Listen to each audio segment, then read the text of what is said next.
रहमान रहीम। आज की बात में आज हम बात करेंगे डैरेन हार्डी की किताब कंपाउंड इफ़ेक्ट का सिलसिला है। 3 हमने सेशन किए हैं, उनमें तीसरा चैप्टर हैबिट का था। आज हैबिट का दूसरा सेशन करेंगे क्योंकि आदत बहुत इम्पोर्टेंट चैप्टर है और उन्होंने डैरेन हार्डी ने भी उन्हें बहुत अहमियत दी है।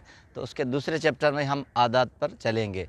तो कहते हैं कि हम अपनी ज़िंदगी में रोज़मर्रा कामों में कुछ खुदकार काम करते हैं, ऑटोमेटिक काम करते हैं और उनमें हमारी कोई फ़ारसी नहीं होती, फ़लसफ़ा नहीं होता। अब वो कौन से काम हैं? जैसे हम नाश्ता करते हैं, बच्चों को स्कूल छोड़ने जाते हैं, अपने काम पर जाते हैं, ये सारे काम हमारे ऑटोमेटिक होते हैं जिस पे हमें ज़हन लड़ाना नहीं पड़ता। इसे कहते हैं auto pilot. Auto pilot habits जो होती हैं वो ख़ुदकार हैबिट्स होती हैं जो हमारे तबीयत में माशरे के साथ, माहौल के साथ रच बस जाती हैं। कहते हैं कि मैं जितने भी बड़े आदमियों से मिला हूँ उनमें मैंने सब में अहम चीज़ जो देखी है वो अच्छी आदत देखी हैं। हो सकता हो कि उनके अंदर बुरी आदत भी हों मगर वो ज़ाहिर नहीं होती। उन्होंने अपने शख्सियत में, अपीयरेंस में अच्छी आदत को अपनाया है। अच्छी आदत के लिए कहते हैं कि अच्छी आदतें आदमी को दूसरे लोगों से मुमताज़ बना लेती हैं, मुख्तलिफ बना लेती हैं, इम्पोर्टेंट बना लेती हैं।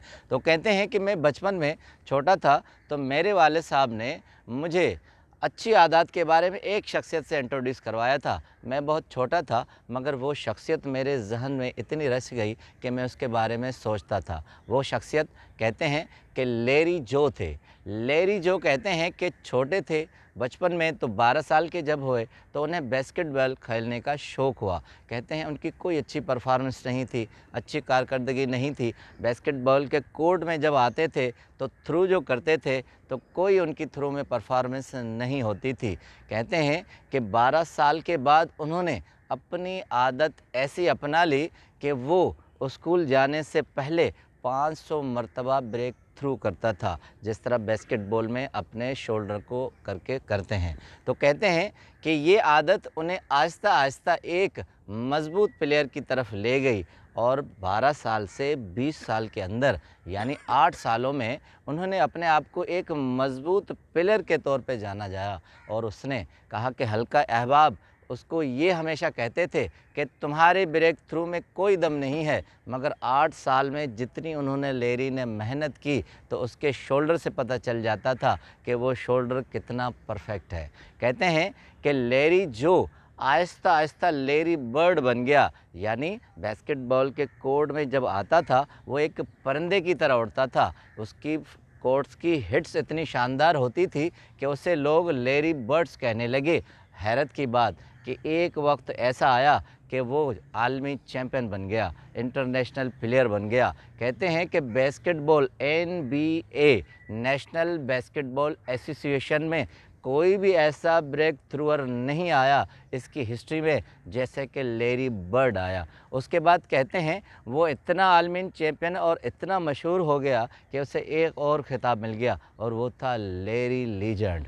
अब आप जब भी गूगल भी सर्च करेंगे तो आपको लैरी लीजेंड और लैरी बर्ड आएगा। 56 ईयर अभी उनकी उम्र है और वो शानदार खेले हैं। डैरेन हार्डी कहते हैं कि उनकी आदत का मैंने एक इंटरव्यू सुना था। उस इंटरव्यू में उसने कहा था कि जब मेरे पास गेंद नहीं होती थी तो मैं रास्ते में स्कूल जाते हुए पत्थर ले लेता था और उससे ब्रेक थ्रू लेता था। ये आदत मेरे अंदर इतनी रच बस गई कि अगर मैं कभी नाश्ते की टेबल पर बैठूं, गेंद हाथ में ना हो, फिर भी मेरे हाथ का पोज इस तरह जाता था जैसे पत्थर मेरे हाथ में है। कहते हैं कि 8 सालों में ये प्रैक्टिस मेरी इतनी आदत में शामिल हो गई कि जब गेंद हाथ में आई तो एक वज़नी पत्थर से जो मेरी प्रैक्टिस थी एक हल्के गेंद में बिल्कुल मुझे आसान लगने लगी। अब उस इंटरव्यू में कहते हैं लैरी लीजेंड ने कहा कि ज़िंदगी में आपको जो शौक़ हो वो जुनून की हद तक लाएं। जब जुनून की हद तक आ जाएगा तो वो आपकी आदत में शामिल हो जाएगा और अगर अच्छी आदत होगी तो ये पॉजिटिविटी होगी और फिर आपको कोई भी कामयाबी की तरफ जाने से रोक नहीं सकता। अब डैरेन हार्डी आदत के बारे में कहते हैं कि अगर ज़िंदगी में आप ये महसूस करें कि आपके अंदर बुरी आदतें हैं تو وہ لاشعور میں ڈال دیں۔ اگر اچھی عادتیں ہیں وہ آپ اپنے شعور میں ڈال دیں۔ آٹومیٹک پائلٹ جو کہتے ہیں عادتیں ہیں وہ آپ کے لاشعور سے آتی ہیں، آپ کی روٹین میں چلتی ہیں، آپ اس پہ فلسفانہ غور نہیں کرتے، مگر بری عادتیں آپ کے لاشعور میں نہیں ہوتی، آپ اپنی خود ساختہ پیدا کرتے ہوتی ہیں۔ اگر چاہیں تو اسے آپ تھرو آؤٹ بھی کر سکتے ہیں۔ تو کہتے ہیں شعور لاشعور میں جو ہماری عادتیں ہیں ان پہ ہمارا بس چلتا ہے، ایک وقت ایسا آتا ہے کہ ہم کنٹرول کرنے کی پوزیشن میں ہوتے ہیں، اور ایک وقت ایسا آتا ہے کہ یہ گھنے درخت کی طرح ہو جاتے ہیں، پھر ہم انہیں تھرو آؤٹ نہیں کر سکتے۔ تو اب ڈیرن ہارڈی آخری جملہ کہتے ہیں کہ جب آپ اپنے ول کو، ذہن کو اپنے کنٹرول میں لائیں گے تو آپ کی عادتیں آپ کے اپنے کنٹرول میں آئیں گی۔ اس سے پہلے کہ وہ عادتیں گھنا درخت بن جائیں، آپ ان عادتوں کو کنٹرول کریں اور ان کامیاب لوگوں کی طرح سوچیں جنہوں نے اپنی عادتوں کو اپنے جنون میں ڈال دیا اور ان عادتوں کو پازیٹیوٹی میں لا کر ان سے فوائد حاصل کیے۔ اس طرح آپ زندگی میں ان عادتوں کو پازیٹیوٹی کی طرف لے جائیں، جو نیگیٹو ہیں انہیں نکال دیں، تو کامیابی سے آپ کو کوئی نہیں روک سکتا۔ آپ کا بہت بہت شکریہ۔